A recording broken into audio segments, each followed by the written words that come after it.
प्रधानमंत्री नरेंद्र मोदी ने केरल के वायनाड में भूस्खलन प्रभावित क्षेत्रों में राहत और पुनर्वास कार्यों की समीक्षा की। राज्य सरकार को हर संभव सहायता का आश्वासन दिया। राष्ट्रपति द्रौपदी मुर्मू को तिमोर लेस्ते के सर्वोच्च नागरिक पुरस्कार से सम्मानित किया गया। केंद्रीय सहकारिता मंत्री अमित शाह ने एथेनॉल उत्पादन के लिए बहुआयामी और भविष्योन्मुखी दृष्टिकोण अपनाने की आवश्यकता पर बल दिया। गजा में इजराइल के हमले में 93 फिलिस्तीनी मारे गए। बांग्लादेश में सुप्रीम कोर्ट के मुख्य न्यायाधीश ओबैदुल हसन ने विद्यार्थियों के दबाव में त्यागपत्र दिया। और पेरिस ओलंपिक में 76 किलोग्राम फ्रीस्टाइल कुश्ती में किर्गिस्तान की शीर्ष वरीयता प्राप्त आयपेरी मेदितकेजी ने भारत की रितिका हुड्डा को हराया। समाचार संध्या के साथ मैं विशाल शर्मा। प्रधानमंत्री नरेंद्र मोदी ने कहा है कि पूरा देश और केंद्र सरकार केरल के वायनाड में भूस्खलन से प्रभावित लोगों के साथ है। प्रधानमंत्री ने भूस्खलन प्रभावित क्षेत्रों का दौरा करने के बाद आज वायनाड में समीक्षा बैठक की। श्री मोदी ने राहत कार्यों में सहायता के लिए राज्य सरकार को हर संभव मदद का आश्वासन दिया। मैं आपको विश्वास दिलाता हूं कि देश और भारत सरकार कोई भी कसर नहीं छोड़ेगी। जितनी डिटेल आपकी आएगी, चाहे आवास की बात हो, चाहे स्कूल बनाने की बात हो, चाहे रोड के इंफ्रास्ट्रक्चर का काम हो, इन बच्चों के भविष्य के लिए कुछ व्यवस्थाएं करने की बात हो, जैसे ही डिटेल बन करके आपकी तरफ से आएगी, हमारी तरफ से पूरा सहयोग रहेगा। श्री मोदी ने मुख्यमंत्री पिनरई विजयन से राज्य की आवश्यकताओं के संबंध में विस्तृत ज्ञापन भेजने का आग्रह किया, जिस पर उचित विचार किया जाएगा। प्रधानमंत्री ने राज्य सरकार से भूस्खलन प्रभावित बच्चों के भविष्य के लिए एक दीर्घकालिक योजना बनाने को भी कहा। उन्होंने वर्ष 1979 में मोरबी बांध दुर्घटना के अपने व्यक्तिगत अनुभव का स्मरण किया। बैठक में राज्यपाल आरिफ मोहम्मद खान, मुख्यमंत्री पिनरई विजयन और राज्य सरकार के वरिष्ठ अधिकारियों ने भाग लिया। राज्य के मुख्य सचिव डॉक्टर वी वेणु ने प्रधानमंत्री को भूस्खलन प्रभावित क्षेत्रों के पुनर्निर्माण और प्रभावित व्यक्तियों के पुनर्वास के लिए केंद्र से आवश्यक सहायता के बारे में जानकारी दी। भारत और तिमोर लेस्ते ने आज 3 समझौतों पर हस्ताक्षर किए।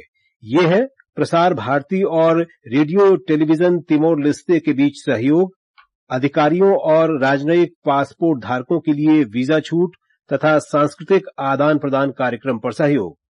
राष्ट्रपति द्रौपदी मुर्मू को तिमोर लेस्ते के सबसे बड़े नागरिक पुरस्कार ग्रैंड कॉलर ऑफ ऑर्डर से सम्मानित किया गया। राष्ट्रपति जोसे रामोस होर्ता ने दिल्ली में राष्ट्रपति पैलेस में उन्हें ये सम्मान प्रदान किया। राष्ट्रपति मुर्मू ने तिमोर लेस्ते के राष्ट्रपति और प्रधानमंत्री के साथ द्विपक्षीय वार्ता की। एक रिपोर्ट।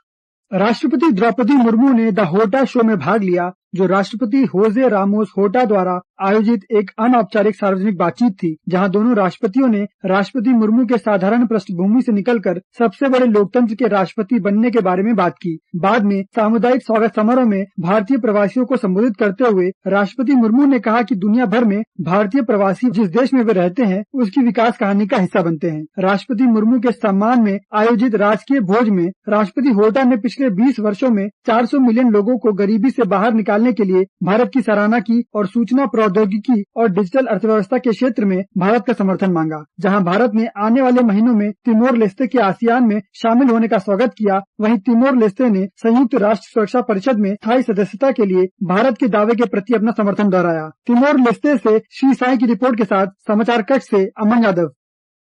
विदेश मंत्री सुब्रमण्यम जयशंकर ने कहा है कि सरकार भारत और मालदीव तथा क्षेत्र के लोगों के लाभ के लिए मालदीव के साथ घनिष्ठ संबंधों के प्रति वचनबद्ध है। डॉक्टर जयशंकर 3 दिन के मालदीव दौरे पर हैं। उन्होंने राष्ट्रपति डॉक्टर मोहम्मद मुइज्जू और रक्षा मंत्री मोहम्मद घासन मोमून से मुलाकात की। इस दौरान रक्षा और सुरक्षा संबंधी सहयोग, समुद्री सुरक्षा के लिए संयुक्त प्रयासों और क्षेत्र में शांति और स्थिरता बनाए रखने के लिए साझा हितों के बारे में चर्चा हुई। डॉक्टर जयशंकर ने मालदीव के 28 द्वीपों में जल और स्वच्छता संबंधी परियोजनाओं का वर्चुअल रूप से उद्घाटन किया। भारत के विदेश मंत्रालय और नेपाल के न्यू स्पेस इंडिया लिमिटेड ने समझौता किया है। इससे नेपाल के मुनाल उपग्रह के प्रक्षेपण के लिए अनुदान सहायता दी जा सकेगी। विदेश मंत्रालय में संयुक्त सचिव अनुराग श्रीवास्तव और न्यू स्पेस इंडिया लिमिटेड के निदेशक ए अरुणाचलम ने समझौते पर हस्ताक्षर किए। मुनाल उपग्रह न्यू स्पेस इंडिया लिमिटेड के अंतर्गत नेपाल में विकसित स्वदेशी उपग्रह है। नेपाली अंतरिक्ष स्टार्टअप एपीएन ने इस उपग्रह के डिजाइन और निर्माण में नेपाली विद्यार्थियों की सहायता की है। ये उपग्रह पृथ्वी की सतह पर वनस्पति घनत्व का डेटाबेस बनाएगा। विदेश सचिव विक्रम मिस्री नेपाल की विदेश सचिव सीवा लम्साल के निमंत्रण पर 2 दिन की यात्रा पर कल नेपाल जाएंगे। विदेश सचिव की यात्रा दोनों देशों के बीच नियमित उच्च स्तरीय संपर्क की परंपरा के अनुसार हो रही है। इस यात्रा से पता चलता है कि भारत अपनी पड़ोसी प्रथम नीति के तहत नेपाल के साथ संबंधों को महत्व देता है। भारत और नेपाल के बीच सदियों पुराने सांस्कृतिक संबंध हैं। हाल के वर्षों में नेपाल में बुनियादी ढांचे और संपर्क की प्रमुख परियोजनाओं में निरंतर गति के साथ दोनों देशों के बीच द्विपक्षीय सहयोग और मजबूत हुआ है। ये समाचार हमारी वेबसाइट www.newsonair.gov.in और हमारे न्यूज ऑन एआईआर ऐप पर भी उपलब्ध हैं। केंद्रीय सहकारिता मंत्री अमित शाह ने गन्ने के अलावा मक्का, टूटे चावल, फलों के छिलकों और बांस से एथेनॉल उत्पादन के लिए बहुआयामी और भविष्योन्मुखी दृष्टिकोण अपनाने का आग्रह किया है। नई दिल्ली में आज राष्ट्रीय सहकारी चीनी मिल संघ के कार्यक्रम में श्री शाह ने कहा कि एथेनॉल उत्पादन लाभदायक और व्यवहारिक व्यवसाय है। श्री शाह ने कहा कि सरकार पेट्रोल में एथेनॉल मिश्रण की सीमा बढ़ा रही है। 2030 तक 20% इथेनॉल ब्लेंडिंग करने का लक्ष्य मोदी जी ने रखा है कि वो लक्ष्य को हम 25-26 तक ही सिद्ध कर लेंगे। लगभग 5,000 करोड़ लीटर इथेनॉल पेट्रोल की बिक्री है और इसमें इथेनॉल की आवश्यकता 1,000 करोड़ लीटर हो जाएगी। श्री शाह ने कहा कि प्रधानमंत्री नरेंद्र मोदी की पहल के कारण वैश्विक जैव ईंधन गठबंधन की स्थापना की गई है। इससे एथेनॉल निर्यात के अवसर पैदा होंगे और सीधे तौर पर किसानों को लाभ होगा। गजा में इजरायली हमले में 93 फिलिस्तीनी मारे गए हैं। गजा नागरिक सुरक्षा एजेंसी के अनुसार यह हमला तब किया गया जब पूर्वी गजा के शहर के अल तबीन परिसर में लोग सुबह की नमाज पढ़ रहे थे। इजराइल ने इस हमले की पुष्टि करते हुए कहा कि हमास इस स्थान पर सक्रिय था। इजराइल डिफेंस फोर्सेज आईडीएफ ने पुष्टि की है कि यह हमला इमारत में स्थित नियंत्रण केंद्र के भीतर हमास आतंकियों को निशाना बनाने के लिए किया गया। बांग्लादेश के मुख्य न्यायाधीश ओबेदुल हसन ने त्यागपत्र दे दिया है। उन्होंने न्यायपालिका में सुधार की मांग को लेकर विरोध प्रदर्शन के बाद त्यागपत्र दिया। बांग्लादेश के कानून, न्याय और संसदीय कार्य सलाहकार प्रोफेसर आसिफ नजरुल ने कहा कि मुख्य न्यायाधीश का त्यागपत्र कानून मंत्रालय को मिल गया है और इसे अब राष्ट्रपति को भेजा जाएगा। मुख्य न्यायाधीश ने इससे पहले आज त्यागपत्र देने की घोषणा की थी। विद्यार्थियों, वकील और अन्य लोगों ने आज सुप्रीम कोर्ट परिसर में पहुंचकर मुख्य न्यायाधीश से त्यागपत्र देने की मांग की। कुर्स्क में यूक्रेन के हमले के जवाब में रूस ने सीमावर्ती क्षेत्रों कुर्स्क, बेलगोरोद और ब्रांस्क में आतंकवाद रोधी कदम उठाए हैं। मीडिया खबरों के अनुसार घरों को खाली कराने, विशेष क्षेत्रों में परिवहन को सीमित करने, संवेदनशील स्थानों के आसपास कड़ी सुरक्षा व्यवस्था और टेलीफोन तथा अन्य संचार साधनों की टेपिंग करने सहित राष्ट्रीय आतंकवाद रोधी समिति द्वारा कई उपाय किए गए हैं। भारतीय वायुसेना की टीम मलेशिया के क्वांतान में उदर शक्ति 2024 अभ्यास में सफल भागीदारी के बाद आज स्वदेश लौट आई। इस महीने की 5 से 9 तारीख तक यह अभ्यास मलेशिया की रॉयल वायुसेना के सहयोग से आयोजित किया गया था। ये समाचार आकाशवाणी से प्रसारित किए जा रहे हैं। ताजा समाचार जानने के लिए आप हमारे social media handle @AIR News Hindi को फॉलो कर सकते हैं। और अब पेरिस ओलंपिक की खबरों के साथ हैं राजश्री। भारतीय पहलवान रितिका हुडा का पेरिस ओलंपिक 2024 में महिलाओं की 76 किलोग्राम फ्री स्टाइल रेसलिंग में सफर दिलचस्प और चुनौतीपूर्ण रहा। राउंड ऑफ 8 में रितिका ने दमदार प्रदर्शन करते हुए अपने प्रतिद्वंदी को 12-2 के एक तरफा स्कोर से हराया, जिससे उनकी पदक जीतने की उम्मीदें और भी मजबूत हो गई थी। हालांकि क्वार्टर फाइनल में उनका सामना कजाकिस्तान की एपेरीमेडे से हुआ, जहां मुकाबला बहुत कड़ा रहा। दोनों पहलवानों ने अपनी पूरी ताकत और तकनीक का प्रदर्शन किया। मुकाबला 1-1 के स्कोर पर समाप्त हुआ, लेकिन तकनीकी अंकों के आधार पर एपेरीमेडे को विजेता घोषित किया गया। पेरिस ओलंपिक में खेल पंचायत न्यायालय भारतीय पहलवान विनेश फोगाट की अयोग्यता के खिलाफ याचिका पर आज रात अंतिम फैसला सुनाएगा। अंतिम फैसला आज रात 9:30 बजे के आसपास घोषित होने की संभावना है। अपनी अपील में फोगाट ने संयुक्त रजत पदक का अनुरोध किया है क्योंकि 50 किलोग्राम वर्ग में सेमीफाइनल मुकाबला जीतने के बाद उनका वजन अधिक पाया गया था। वरिष्ठ वकील हरीश साल्वे ने खेल पंचायत न्यायालय में उनके मामले का प्रतिनिधित्व किया। मामले की सुनवाई पहले ही पूरी हो चुकी है। प्रधानमंत्री नरेंद्र मोदी ने पहलवान अमन सहरावत से फोन पर बात की है और पेरिस ओलंपिक में अपना पहला कांस्य पदक जीतने पर बधाई दी। इससे पहले एक सोशल मीडिया पोस्ट में प्रधानमंत्री मोदी ने कहा कि पहलवान सहरावत का समर्पण और दृढ़ता स्पष्ट रूप से दिखाई देती है।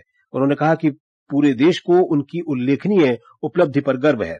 सहरावत ने पुरुषों की 57 किलोग्राम फ्री स्टाइल कुश्ती में प्यूर्तो रिको के डेरियन क्रूज को हराकर कांस्य पदक जीता था। केंद्रीय ग्रामीण विकास और संचार राज्य मंत्री डॉक्टर पेम्मासानी चंद्रशेखर ने लोगों से हर घर तिरंगा अभियान को सफल बनाने का आह्वान किया है। केंद्रीय मंत्री ने आज गुंटूर जिला कलेक्ट्रेट डाकघर में राष्ट्रीय ध्वज फहराकर हर घर तिरंगा अभियान के तीसरे चरण का उद्घाटन किया। इस अवसर पर डॉक्टर चंद्रशेखर ने लोगों से सोशल मीडिया पर भी इस संदेश को व्यापक रूप से फैलाने का आग्रह किया। जाने माने अभिनेता विजय कदम का आज मुंबई में निधन हो गया। 67 वर्षीय अभिनेता पिछले कुछ समय से कैंसर से जूझ रहे थे। कदम ने कई मराठी नाटकों, टीवी धारावाहिकों और फिल्मों में अभिनय किया। प्रसार भारती बोर्ड के अध्यक्ष नवनीत कुमार सहगल ने आज मुंबई आकाशवाणी केंद्र का दौरा किया। वे 2 दिन के मुंबई दौरे पर हैं। श्री सहगल ने दूरदर्शन के अधिकारियों के साथ बैठक की। इससे पहले आज सुबह उन्होंने आकाशवाणी के अधिकारियों से मुलाकात की। इस दौरान उन्होंने अधिकारियों को कार्यक्रमों का निर्माण करते समय श्रोताओं की रुचि पर विचार करने का सुझाव दिया। केंद्रीय मंत्री प्रहलाद जोशी ने भ्रष्टाचार के आरोपों पर कर्नाटक के मुख्यमंत्री सिद्धरमैया के इस्तीफे की मांग की है। बेंगलुरु से मैसूर तक भाजपा और जनता दल सेक्युलर के विरोध मार्च के समापन पर मैसूरू में श्री जोशी ने कहा कि मैसूर शहरी विकास प्राधिकरण MUDA भूमि आवंटन घोटाले में श्री सिद्धरमैया पर कानूनी कार्रवाई शुरू की जानी चाहिए। पश्चिम बंगाल के एक आयुर्विज्ञान कॉलेज और अस्पताल में एक महिला स्नातकोत्तर प्रशिक्षु डॉक्टर के साथ हुए दुष्कर्म और हत्या के मामले को लेकर विरोध प्रदर्शन शुरू हो गया है। और अब अंत में मुख्य समाचार एक बार फिर। प्रधानमंत्री नरेंद्र मोदी ने केरल के वायनाड में भूस्खलन प्रभावित क्षेत्रों में राहत और पुनर्वास कार्यों की समीक्षा की। राज्य सरकार को हर संभव सहायता का आश्वासन दिया। राष्ट्रपति द्रौपदी मुर्मू को तिमोर लेस्ते के सर्वोच्च नागरिक पुरस्कार से सम्मानित किया गया। केंद्रीय सहकारिता मंत्री अमित शाह ने एथेनॉल उत्पादन के लिए बहुआयामी और भविष्योन्मुखी दृष्टिकोण अपनाने की आवश्यकता पर बल दिया। गजा में इजरायल के हमले में 93 फिलिस्तीनी मारे गए। बांग्लादेश में सुप्रीम कोर्ट के मुख्य न्यायाधीश ओबेदुल हसन ने विद्यार्थियों के दबाव में त्यागपत्र दिया। और पेरिस ओलंपिक में 76 किलोग्राम फ्री स्टाइल कुश्ती में किर्गिस्तान की शीर्ष वरीयता प्राप्त आइपेरी मेदेतकेजी ने भारत की रितिका हुड्डा को हराया। इसके साथ ही समाचार संध्या का ये अंक समाप्त हुआ। नमस्कार।